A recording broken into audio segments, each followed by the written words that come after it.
আমি যেটা শেয়ার করেছিলাম, দেখেন আইএমডিবি রিপোর্ট কি, এটা ইন্টারনেট মুভি ডেটাবেস, তাই তো?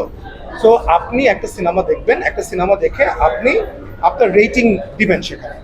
তো সেখানে একজন রেটিং দেখ, 15 জন রেটিং দেখ বা 50 জন রেটিং দেখ, সেটা আমাদের দর্শক খুবই ইম্পর্টেন্ট। তো আমি যেটা শেয়ার করেছিলাম সেখানে সেটা একদমই অথেন্টিক, কারণ সেই রেটিংটাতে আমি দেখতে পেলাম যে দাগিকে দাগি গট 9/10 ম্যাক্সিমাম দর্শকের ক্ষেত্রে। সো এটা ন্যাচারালি, তো আমি একটা ফ্যাক্ট শেয়ার করেছি।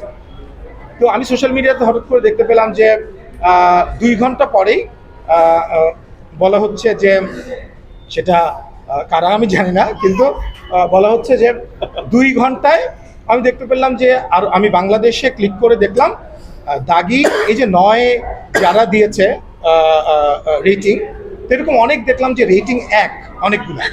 তো আমরা এত খারাপ ছবি বানিয়েছি যে রেটিং 1 করে গেল। এবং মজার ব্যাপার হচ্ছে যারা এটা করেছে আমি তাদেরকে আরেকটু ম্যাচিওরড অ্যাটিটিউড করার জন্য বলবো। এবং দেখেন, তারাও আমাদেরই আমাদের ফ্যান, আমাদের দর্শক। তো ওরাই বলছে যে 2 ঘন্টায় দেখেন আমাদের ক্ষমতা, আমরা আইএমডিবি রেটিং আপনাদের অ্যাভারেজ 5-এ নামিয়ে দিয়েছি।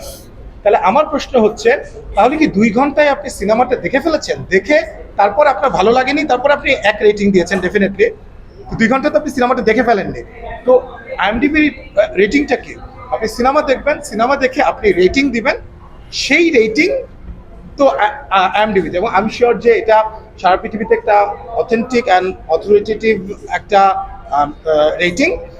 তো সেটা আমার মনে হয় যারা আইএমডিবির কর্তৃপক্ষ তারাও বুঝবে যে হুট করে আমরা যে গ্রাফটা দেখি, সব দর্শকরা বলছে 9/9/8.5/10, হঠাৎ করে একদিন 2 ঘন্টার মধ্যে 1 রেটিং 1। তো এটা নিয়ে আমি কথা বলতে চাই নাই।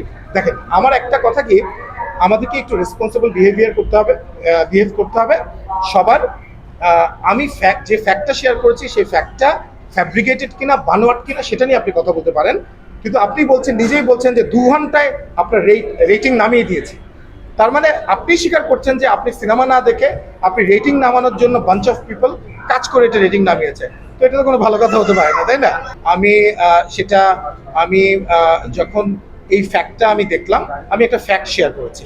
সেটা আমার ছবির ভালো, আমি যখন দেখলাম যে আমার ছবি হায়েস্টে আছে আইএমডিবি রেটিংয়ে, তখন আমি শেয়ার করতেই পারি। সো আমি কোনো ফ্যাক্ট শেয়ার করলে সেটা যদি কারো পক্ষে বা বিপক্ষে যায়, তখন তো আমার কিছু করার নাই। দেখেন, আমার পয়েন্টটা হচ্ছে সেটা আফরান নিশো, আপনাদেরকে আগেও বলেছি যে গত বছর আমি তুফান রিলিজ করেছি। কোরবানির ঈদে আমি রায়হান রাফির তাণ্ডব রিলিজ করতে যাচ্ছি ইনশাল্লাহ, যেখানে শাকিব ভাই রয়েছেন। আফরান নিশোর সুরঙ্গ যখন রিলিজ করেছি, এখনও আমি দেখেছি। তো আপনারা দেখবেন যে গতকালকে আমার বরবাদের প্রযোজকের সঙ্গে দেখা হয়েছে। আমরা কিন্তু এটা একটা হেলদি কম্পিটিশন। সো হেলদি কম্পিটিশনটাকে কখনো কাদা ছোড়াছুড়ি পর্যায়ে নেওয়াটা, এটা আমাদের প্রযোজকদেরকে বিব্রত করে, আমাদের অভিনয় শিল্পীদেরকে বিব্রত করে, আমাদের পরিচালকদেরকে বিব্রত করে। সো আমার কথা হচ্ছে, সেটা আফরান নিশোর ফ্যান হোক, আমাদের ফ্যান হোক, তমা মির্জার ফ্যান হোক, শাকিব ভাইয়ের তো বিশাল ফ্যান গ্রুপ, তাদেরকেও আমি রেসপেক্ট রেখে বলছি যে এমন কিছু করা উচিত না যেটা আসলে তাদের নিজেদেরকে বিব্রত করতে পারে। তো সেই রেসপন্সিবল বিহেভিয়ারটা আমরা আশা করি। ওয়ালটন আবারও মিলিনিয়ার অফারে ওয়ালটন ফ্রিজ কিনে আপনিও হয়ে যেতে পারেন মিলিয়নিয়ার। মিলিনিয়ার ছড়াছড়ি দেশ জুড়ে, এটা শুধু ওয়ালটেনই পারে।